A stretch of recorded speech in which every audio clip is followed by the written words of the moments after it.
Hello, everyone. Welcome to today's webinar, How to Keep Charitable Nonprofits and How to Sow Worship Protected from Partisan Politics, hosted by the National Council of Nonprofits. Thank you for joining us. As folks join the webinar, we have a few announcements, some housekeeping items, and we know that there's a lot of information, but we'll definitely have this covered within the hour that we reserve for the webinar. So as more people join, we want to share a little bit more background around the networks of the National Council of Nonprofits. So we are a network of state associations of nonprofits. The organizations you see on the map, they are your colleagues, they are your advocates, they are your partners. If you're not familiar with them, we encourage you to reach out. We have more resources that will include in the follow-up email, but in the meantime, you can see your network of nonprofit advocates just engaging in all kinds of issues, including today's topic. So just some reminders around today's webinar. So all attendees are muted. We are recording this and the slides will be available. So the recording will be available on our YouTube channel in the coming days. We don't have the chat feature, but you can submit your questions through a Q&A box that's at the bottom of your screen. We also have American Sign Language interpretation available, and you can access that also at the bottom of your screen.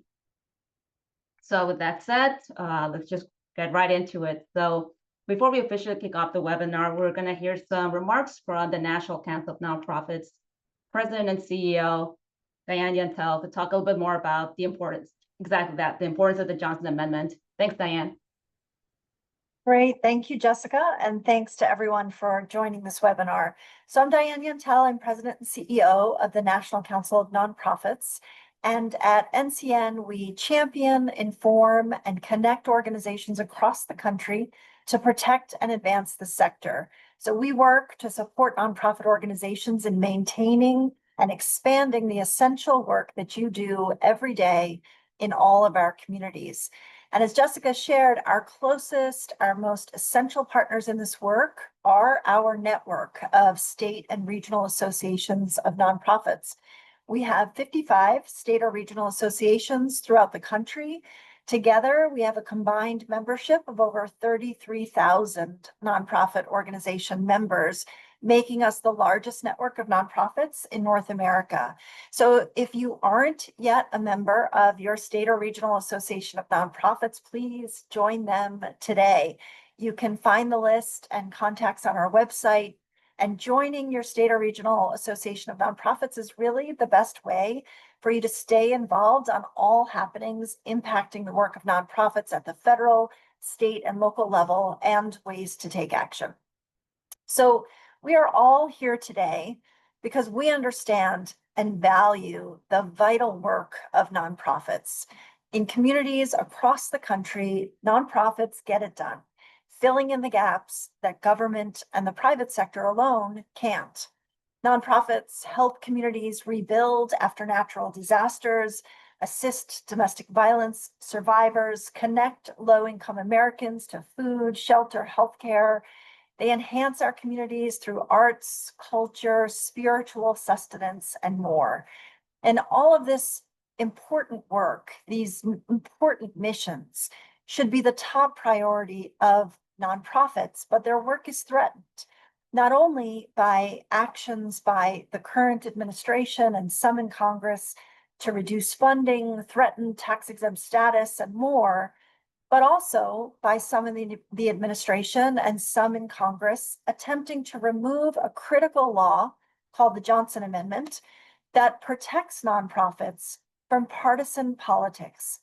Nonprofits serve communities and neighbors, not political parties, and we can't allow partisan politics to disrupt the work of nonprofits serving all people in America. So the good news is that we at NCN are certainly not alone in wanting to protect the Johnson Amendment. Americans overwhelmingly recognize the vital role that nonprofits play in our country and in our communities. And more than 3 in 4 want to keep partisan politics out of nonprofits' vital work, as do we. And nonprofit service organizations and religious institutions agree on this point too. Currently, we have over 1,600 charitable and religious organizations, including the leadership of Baptist and Presbyterian churches, signed on to a letter led by NCN and some of our key partners, calling on President Trump to keep the Johnson Amendment together as it is today. So together, we are urging Congress and the administration to uphold and enforce the law and reaffirm that charitable organizations must never be used as tools for partisan gain. So there is still time, and there's certainly a need for all of you to join us in this effort to maintain nonprofit nonpartisanship. So on today's webinar, you'll hear more about what's at stake, why it's essential that we preserve the Johnson Amendment, and how you can take action today. So thank you again for joining today, and thank you for your partnership and your advocacy in all of the work of protecting, defending, and advancing the essential work of the nonprofit sector. And thanks so much to all of our guests for sharing their expertise and their time with us all today. So Jessica, I'll turn it back to you. Thanks, Diane, for that message. And next on speaker list, we have Tiffany Gourley-Carter, Public Policy Director and Counsel at the National Council of Nonprofits. And there was a mishap with the slides, but that's okay. We bounced back and here we go. Awesome. Thank you, Jessica, and thank you, Diane. So the big question today is, what is the Johnson Amendment and how did it come to be and why do we exist in it? So next slide. The whole point of this is that 501c3s under the tax code are special. We are required to be nonpartisan in law, fact, and impact, and we do this every day. We like to say this is the air you breathe. If you work at a 501c3, you are working at a charitable nonprofit, you're probably doing this in your sleep without even thinking about it. It is the definition of the Internal Revenue Code. The third proviso under 501c3 is the section that requires charitable nonprofits to be nonpartisan. And I'll get into what nonpartisanship actually means in a second. It was named after then Senator Johnson before he became president in 1954. He was responding to actually a charitable nonprofit campaigning against his reelection. And so he inserted this into must-pass legislation in 1954 that President Eisenhower signed, a Republican president, and it was strengthened a few years later by President Reagan. So we're going to get into what that actually says in 1 second. Next slide. This is what the Internal Revenue Code says. You don't need to read this. It's a lot of legalese because this is literally the tax code, but it breaks down into 4 main sections. The first part, this is the overarching section. It just says that nonprofits have to be charitable. To be a 501c3, you have to have a charitable purpose.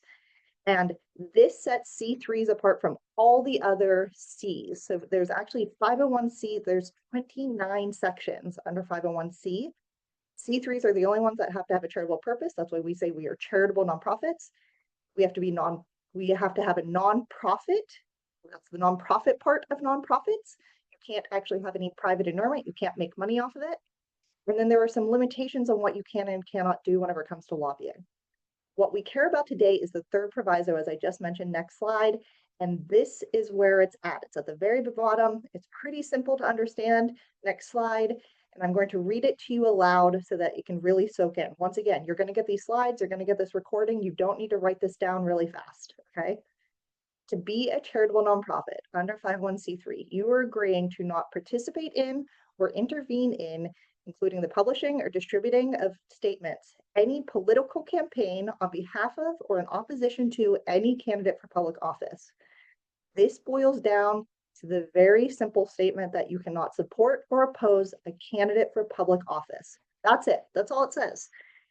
There's a question that I just got. Do you think the Johnson Amendment has kept most nonprofits from having any education or lobbying arms?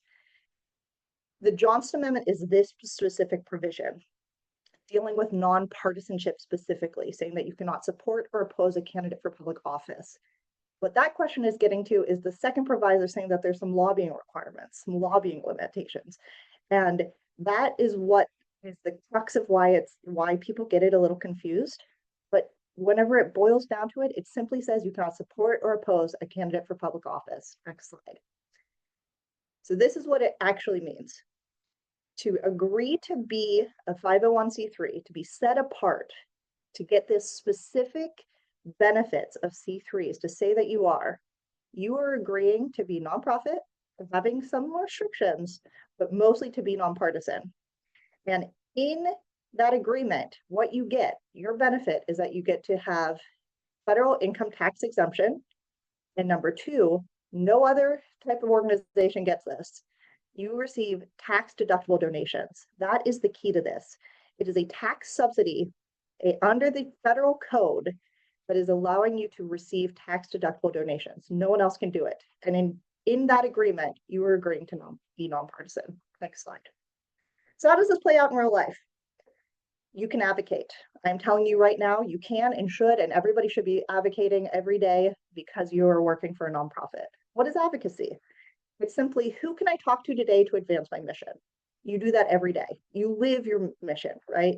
As Diane just said, you house people, you feed people, you clothe people, you protect people, you save people. People's lives are on the line most days for a lot of you. You give them cultural and spiritual enlightenment. You can do that, and you can talk about the issues of the day, whatever issues affect you, whether it's housing or zoning laws, or it has something to do with, donations of food, donations of clothing, making sure that the environment is protected, or talking about something that is much more controversial these days. That is okay. That deals with issue advocacy, and you can do that as much as you like. Lobbying has some restrictions. You can and should lobby on issues that affect your organization, on bills or legislation that is going to affect how your organization can run and operate, and the people that you can serve. You can make statements for or against official actions by elected officials. Once they're elected, they're no longer candidates for office, and you can take positions on that. You can take positions on ballot measures. You can do nonpartisan civic and voter engagement. You can do voter registration drives. We have lots of information on this on our website if you're interested. Every year is an election year, and you can and should be involved in that. You can educate. You can write reports, white papers. You can provide talking points. You can do all sorts of education of both candidates and elected officials. You simply cannot support or oppose a candidate for public office. And none of this takes away your individual rights to make statements. What you cannot do is go up and use your tax exempt status as an organization to make a statement, but you in your individual capacity, as long as you say I am speaking in my individual capacity, can do that as much as you like. What you cannot do, as I mentioned many times, is support or oppose a candidate for public office. And this kind of boils down to using money, time, or resources to say, vote for Sam, vote for Sam, whoever might be on the ballot. That is what you can't do. Next slide. This comes down to what Diane was saying at the very beginning, public trust in the sector. We need safe spaces in civil society to be able to remain above the partisan fray. We want you to come into our organizations and receive the services that we provide without worrying about what the political winds are saying that day. We want you to be focused on your missions and have that clear line of what you cannot do. What's at stake right now is having an organization say, hey, the county council is for election this year. Say you support someone for that county council seat, and that person doesn't get elected. Do you think the person that's going to get elected then thinks likely of your organization? Or to really bring it home, if you think of all the election ads that you're seeing, probably still today, right? Tens of millions of dollars, maybe hundreds of millions of dollars get poured into elections each year.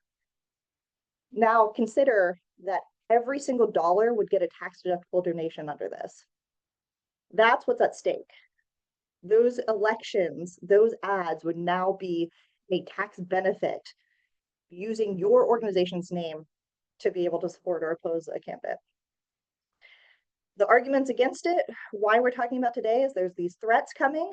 I'm going to let the other religious leaders on the call talk about preachers preaching from the pulpit more, and this concern about whether it's a freedom of speech or freedom of religion. But the bottom line is there is no constitutional right to get a tax subsidy for political speech. We want nonprofits to be a safe space that is separate from partisan elections. Next slide. The threats that we're seeing today stem from many, many years of attempts to weaken or eliminate the Johnson Amendment. And in 2017, President Trump signed an executive order. He had previously asked for religious leaders to endorse him while he was a candidate. They said they couldn't because of this protection. And so one of his first things he did was sign an executive order. It is still on the books, but it didn't do a whole lot. It basically said that the Johnson Amendment had to be enforced equally. So that is still on the books, but to be very clear, the Johnson Amendment remains action, clear, good law that we are trying to protect. Also in 2017, there was a provision in the 2017 tax law that was trying to weaken the Johnson Amendment for houses of worship specifically. I'll let Amanda talk about that. But what it did was going to weaken it. And we are happy to say that over 5,000 organizations signed a letter at the time. And because of the advocacy by NCN, our network, and a lot of you, thank you to our national partners who also helped us with this. We were able to get that provision removed at 11 o'clock the night before the bill was signed. Next slide. Fast forward to 2025, this year, there are still active threats. A new executive order was signed that established the Religious Liberty Commission that's probably looking into this right now. And there is another bill, an active bill in the House and the Senate that would weaken the Johnson Amendment, and it mirrors the language that was in the 2017 tax bill. So those are things that we are actively advocating against and do not want for us to see move at all. Next slide. In the judiciary, there is currently a lawsuit coming out of the Eastern District of Texas that is looking to also weaken the Johnson Amendment as well. In this court case, there are two parties, there are two groups, the Internal Revenue Service, and then the National Religious Broadcasters, who is joined with a couple churches, two specific churches in Texas. They are asking the court to agree to a proposed settlement agreement right now. It has not been agreed to. We are waiting for the court that would allow the Internal Revenue Service to no longer enforce the Johnson Amendment specifically against just those two churches. There have been a lot of amicus briefs filed, and we are waiting for the court to decide that any minute. The idea is to keep this tight. We don't want that to spread. We want it to remain where the Johnson Amendment remains good law, on the books, is found to be a protection, public trust in the sector. And so that is what we are fighting for today. With that, I turn it back over to Jessica. Thank you. Thanks, Tiffany. And next, to get more perspective around just what the Johnson Amendment looks like in everyday practice, we invite Reverend Adam Russell-Taylor to talk more about what that looks like. So thanks for joining us. Yeah, thank you. First, I want to thank the National Council of Nonprofits for organizing this really timely webinar and for your leadership. Today, I'm actually going to be wearing two hats. One is the president of Sojourners, and the other as the board chair of the Independent Sector, which is a national membership organization that helps to support and strengthen and represent both the philanthropic sector and the nonprofit sector. And we're a really close partner with the National Council in defending and strengthening the sector as a whole. I think Diane and Tiffany did an excellent job in explaining the case for why enabling nonprofits to engage in partisan politics would be harmful to the entire sector.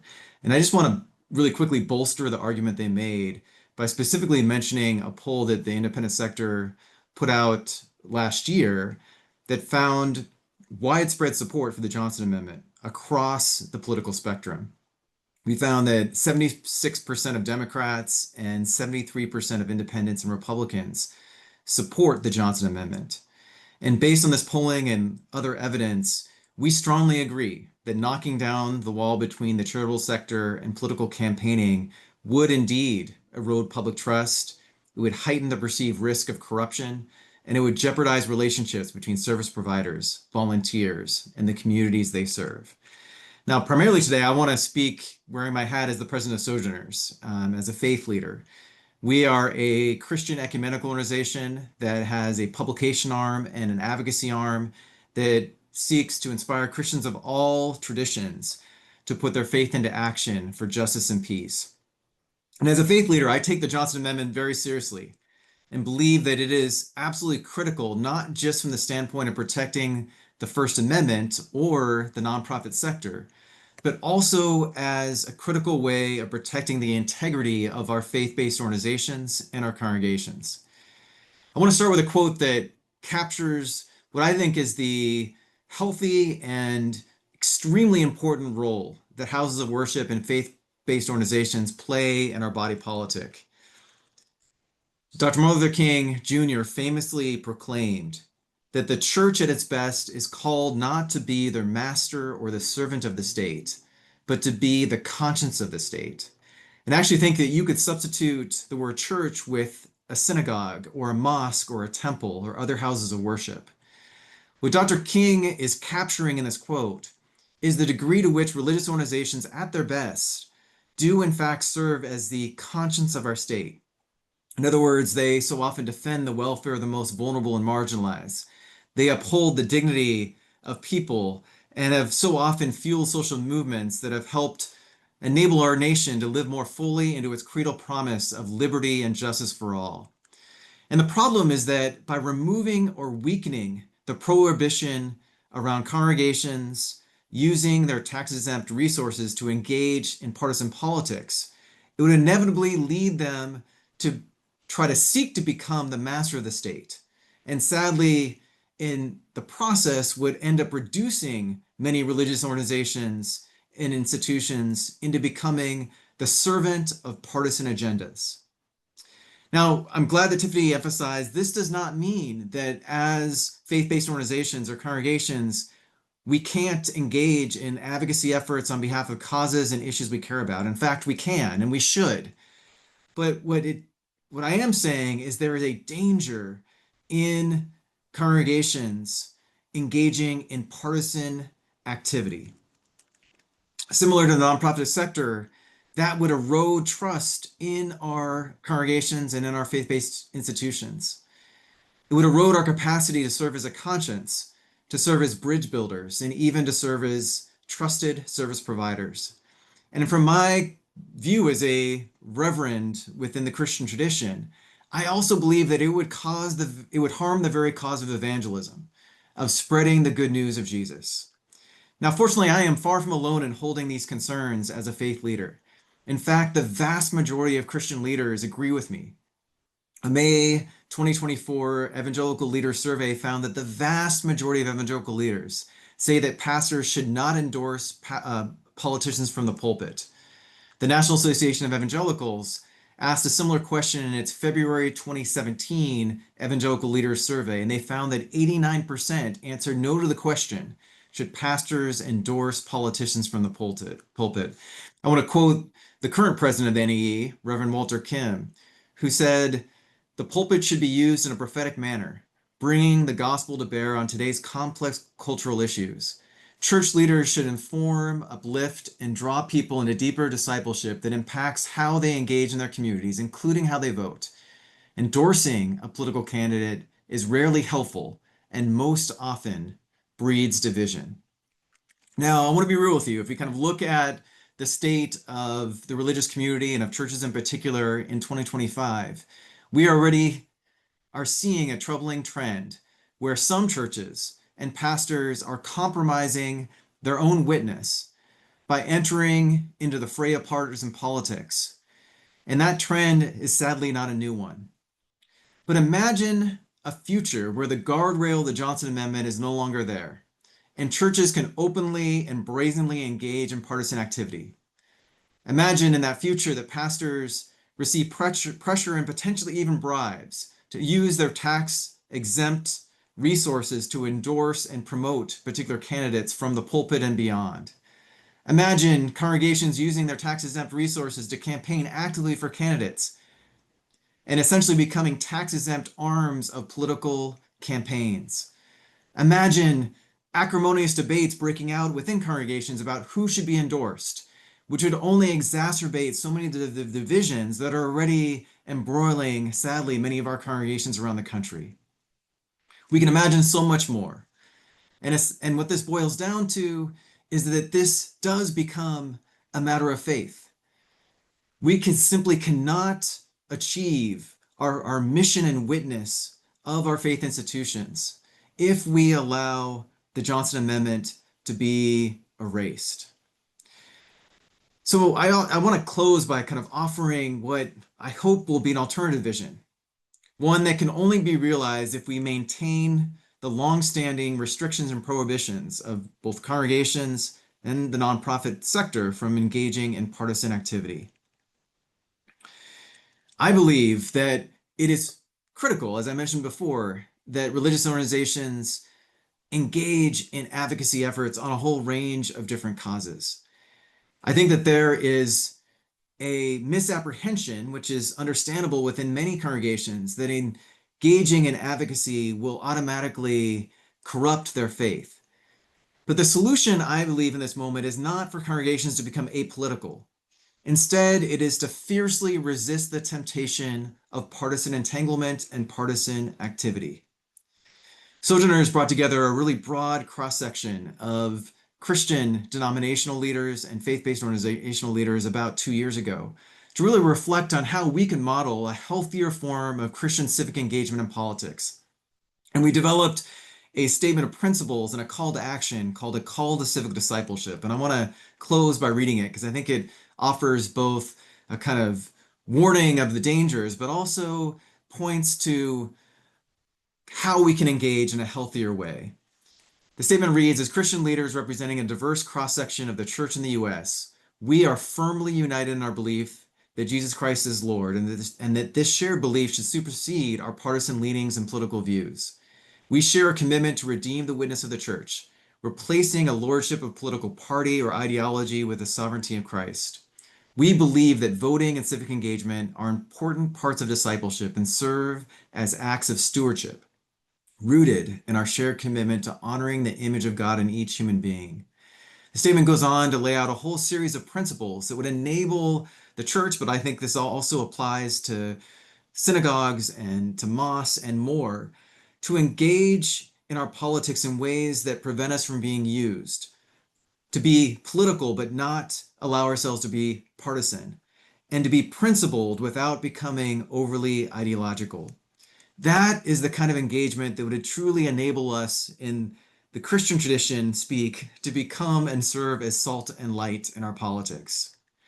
Yes, we do indeed need the Johnson Amendment to both protect the integrity of our church and of the nonprofit sector, and to be able to strengthen our politics moving forward. And so I look forward to working with hopefully all of you to advocate for the protection of the Johnson Amendment and ultimately see our congregations and our sector thrive as a result. Thank you for your words, Reverend Taylor. And so moving next, hopefully this works again.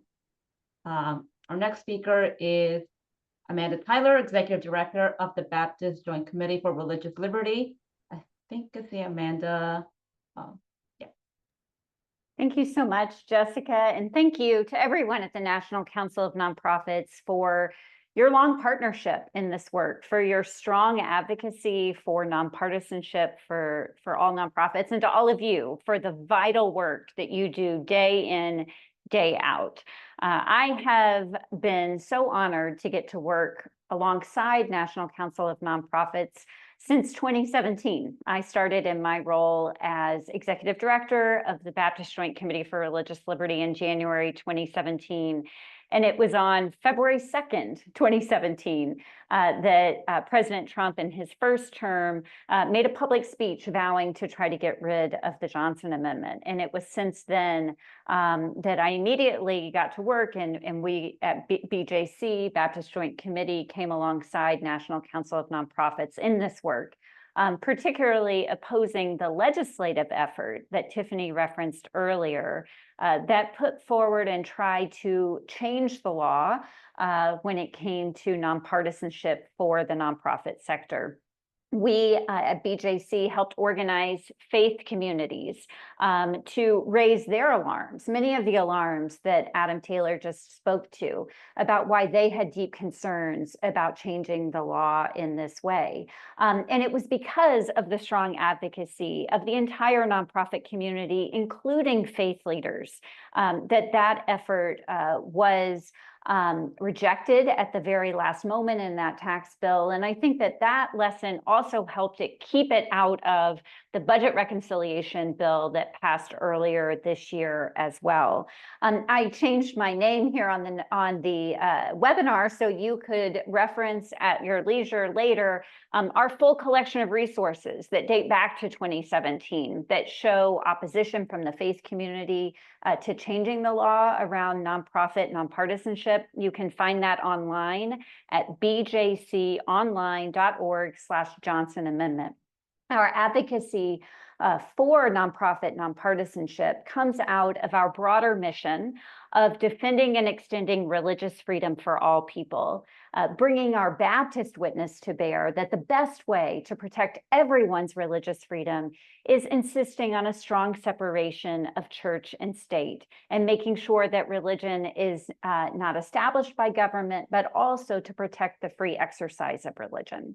And this issue really gets to questioning and attacking the independence of houses of worship and other religious institutions by making them more susceptible to pressure from partisan political campaigns and their candidates, and really co-opting and distracting them from their core mission.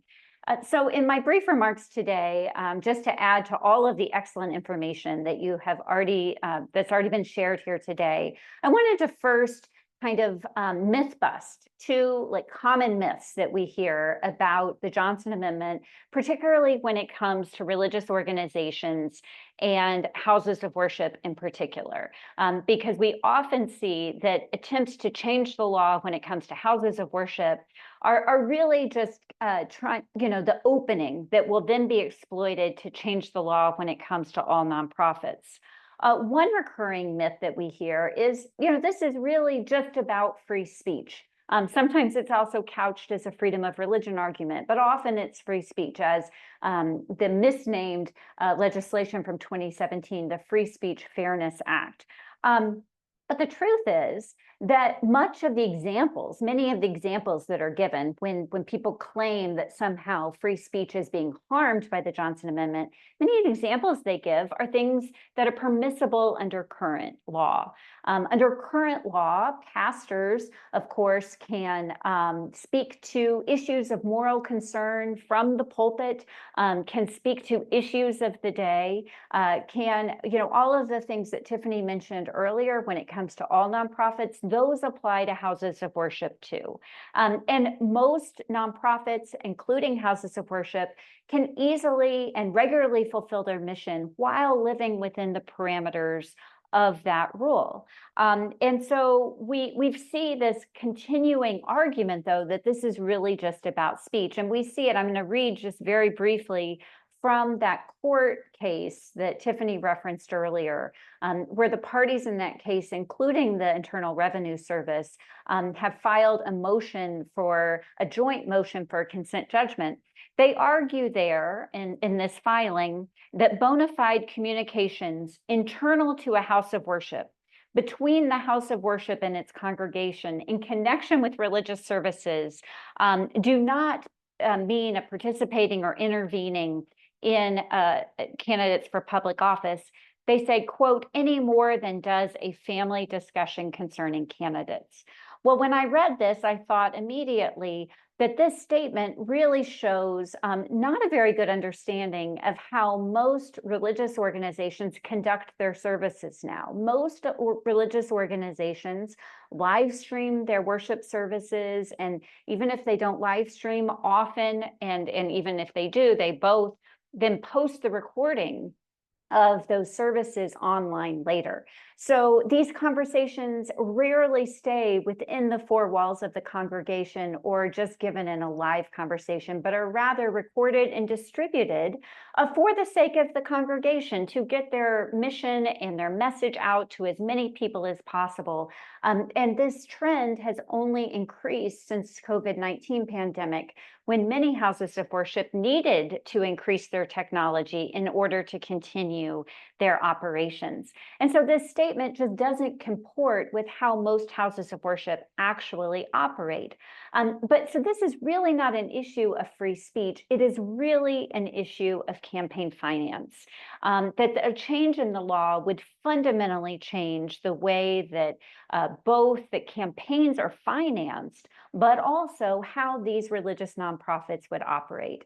And you don't just have to take my word for it. Back when we were working against and opposing the Free Speech Fairness Act back in 2017, the Nonpartisan Joint Committee on Taxation, which scores these bills, which estimates what kind of impact it would have on the federal revenue, estimated that billions of dollars would be diverted through houses of worship and other nonprofits in order to get tax exemptions, that their campaign contributions would go to those organizations rather than to the typical political action committees or candidate committees that would typically receive those funds.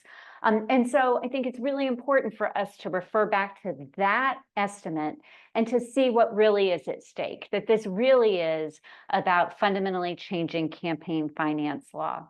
Another myth that I want to bust is that somehow this is something that most churches or other houses of worship are wanting to do, that they are clamoring for a change in the law. It is true that a few churches are actively seeking to change the law, as the churches who are involved in this litigation, the few churches that are involved in this litigation are doing. But as Adam referenced in his statistics, the vast majority, upwards close to 90% of those who are surveyed from all different religious backgrounds, from including conservative religious backgrounds, from all different partisanship, that they oppose the idea of candidate endorsements by nonprofit organizations.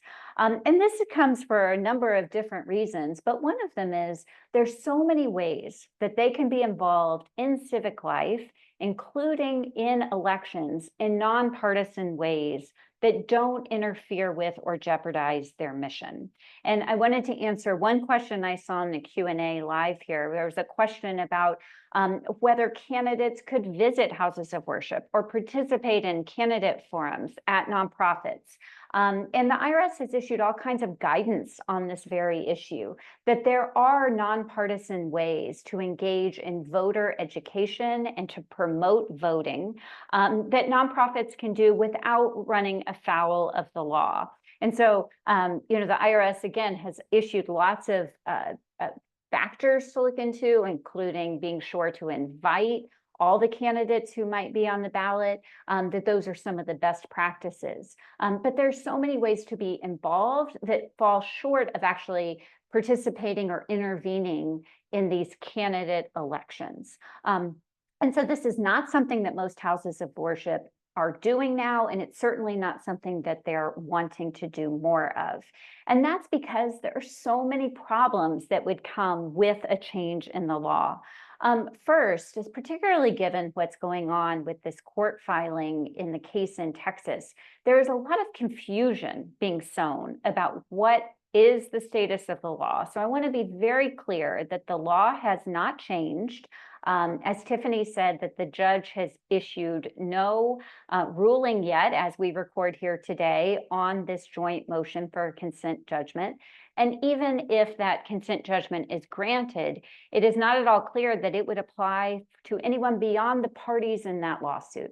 And so there is so much confusion because this is all being done outside of the normal way that we make and interpret laws, that there has not been a change in the law by Congress, nor has there been a rulemaking change at the IRS. And so nonprofits should continue to follow the law as it has long been interpreted and enforced, and not be confused by what is going on with this end around to try to have a reinterpretation of the law in this particular case. Second, for houses of worship and other nonprofits, this attempt to be influenced or pressured by partisan interests will just distract us from our missions. Our core mission is not partisan politics, but to engage in this kind of work will pull us away from what our core mission is, what our donors support, and what we are called to do. Also, Adam gave that quote that I often use as well from Reverend Dr. Martin Luther King Jr., a Baptist minister, who talked about the dangers when the state tries to use houses of worship as its tool. It really robs the houses of worship of their ability to be a prophetic witness to the culture at large, to be the conscience of the state. And so attempts by any party, any candidate to try to get the endorsement of the church threatens to silence that prophetic witness. And it is something that most houses of worship, again, are very concerned about and want to stay away from. And finally, in houses of worship, these are diverse communities, and these a change in the law, pressure coming from outside places to try to endorse candidates really threatens to divide our congregations along the lines that might be at stake in any election. Often I think when many people think about candidate endorsements, we think about big endorsements, for instance, in presidential elections. But a change in the law would affect the way that endorsements are given out in every candidate election up and down the ballot, in primary elections, as well as general elections, in local and state elections, as well as national elections. When you think about the number of candidates that might be vying for these endorsements, it could divide the congregations, but also serve as this huge distraction from our core mission. And so I want to end my remarks kind of with that vision of what I think really is possible for nonprofits in this moment, that really should call us and remind us what we are to do. Most nonprofits regularly can fulfill their missions while participating in nonpartisan ways in civic life. And I believe that this moment really calls on the nonprofit community to be that fabric of a civic society. Our organizations can encourage voting, can improve voter education, speak out regarding moral issues of concern, and call for strong leadership from our elected officials. We can do all of this while still avoiding partisan engagement in candidate elections. And in this moment, when our institutions of pluralistic democracy and our freedoms are under attack from a number of different places, we need even more involvement from a civic society that is not co-opted by partisanship and money and politics. And so I thank you for your engagement on this issue, and I'm going to hand it back to Jessica at this time. Thank you, Amanda, for your insights and perspectives. And next, we'll turn to taking everything we've just absorbed around the Johnson Amendment and finding just different avenues for engagement. And for that, I will turn it over to our Senior Vice President of Public Policy Campaigns at the National Council of Nonprofits, Sarah Saadian. Hi, Sarah. Hey, Jessica. Thanks for having me on. It's really good to be with all of you today. I'm so glad that I get to go after our wonderful speakers who are able to speak so eloquently about what's at stake here if the Johnson Amendment is undermined or overturned. And I just want to share with you 4 ways that you can take action to protect the nonprofit sector from partisan politics. As Tiffany mentioned at the top of the call, we've been in this fight before and we've won, and we can continue to fight and win on this issue going forward. So we're going to share with you these slides after today's webinar. and the links that you'll need to engage. But if we can go to the next slide, I'll talk with you about how you can take action. So the first way that you can take action is by signing on to our national letter in support of nonprofit nonpartisanship and to share it widely with your network. Already more than 1,700 local, state, national, and international organizations have signed on, but we need your help to get hundreds and hundreds more on board. A national letter is one of the best tools that we have to show Congress and the administration and other policymakers that our sector wants to keep partisan politics out of it entirely. So please sign on, share with your networks. It's especially helpful to reach out to faith-based organizations in your community. They, as you see from our webinar here today, they're one of our strongest messengers on this issue, and most of them already agree with us that churches and houses of worship shouldn't endorse candidates for office. The second thing we'll ask you to do is to contact your members of Congress. You can use our link to an email template, or you can email or call them yourself. All members of Congress, both Republicans and Democrats, need to hear from you about this issue. But it's especially important if you happen to have a Republican policymaker, since Congress is currently controlled by Republicans in the House and the Senate. If members of Congress hear enough from constituents, they might be willing to weigh in behind the scenes with other congressional leaders and with the IRS, with the White House about our concerns and encourage them to take a step back. Most importantly, don't forget to let us know how those meetings go with your members of Congress. If you get any intel about whether your members of Congress support and share our concerns, or even if they don't, this information is so helpful to us as we create a target list of who we think can be most helpful on this issue and where we need to maximize the pressure. Third, we encourage you to share information on social media. We're going to include a link to our infographic, but feel free to talk about this issue and reach out to more members of the public to let them know. Most people don't know about this issue, and it's really important that we're educating the public on how important nonprofits are and what partisanship could do to undermine their work in your communities. Lastly, it's so helpful for you to sign up for NCN's newsletters or to join your state association. When you become a member of your state association, you're automatically a member of the NCN team.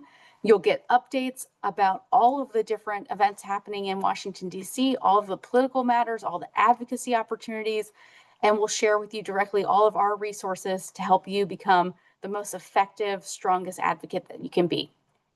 And with that, I just want to thank everybody for your engagement on this issue so far, to encourage you to take a little bit of time to engage on this issue, to take action, and to help stand with the nonprofit sector. And with that, I will turn it back to Jessica. Thanks, Sarah. And just following up on that, we do have plenty of examples, not just from National Council of Nonprofits, but also back to the first map that we shared about the network. Many of your state associations have also released materials that talk about nonprofit nonpartisanship, including previous events. So there are plenty of resources with a lot of state perspectives, and you can always refer to those and reach out. So there are many avenues for engagement and for information gathering to learn more about why it's important to follow nonprofit nonpartisanship. So next, this again. So just as a quick follow-up, the recording will be sent to everyone who registered and will be available on our YouTube channel. The slides will also be available, including that follow-up email. And there will be just a brief survey just to get more feedback on how to continue to make our webinars as informative and helpful to you and your nonprofit as possible. And as Sarah mentioned, we have 2 newsletters that include all the things you need to know to be a strong advocate and to have a strong and healthy nonprofit. And I think with that, we can end today's webinar. Thank you everyone for joining. Take care.